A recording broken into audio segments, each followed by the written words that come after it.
మాట్లాడింది చాలు, ఎక్కడి నుంచి దొబ్బాయి. కాశీరా వెళ్ళిపోదాం. థ్యాంక్స్ శేఖర్ అన్న. నువ్వు మారినట్టే మీ నాన్న కూడా మారింటే బాగున్నావు. మనం మార్చేద్దాంలే. రైతుకి ఎవడన్యం చేసినా తిరగబడు. చివరికి మా నాన్నైనా సరే నీ వెనక నేను ఉంటా. సరే శేఖర్ అన్న.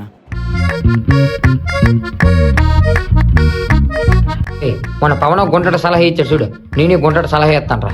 రేయ్ అవన్నీ ఎందుకురా? ఊరుగా బాయ్, పవన్ ఒకటే మంచిది అవ్వాలంటే నేను కూడా మంచిది అవుతున్నా. రేయ్ అది కాదురా. నువ్వునా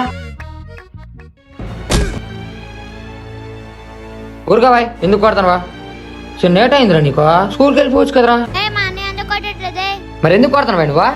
ఆడికి పనికి వెళ్ళమంటున్నాను. బుర్ర ఉందా నీకు? చిన్నపిల్లని పట్టుకొని పనికి వెళ్ళమంటానువా? ఆడి పనికి వెళ్తే రోజుకి నాకు 1000 రూపాయలు వస్తుంది. ఏంటే రోజుకు 1000 రూపాయలా? ఉడిసిన నువ్వు పనికి వెళ్ళరా. పనికాలమంటే రోజుకు 1000 రూపాయలు ఎంత ఆశ మాసేట్రా. ఎంత అంటవా? కానీ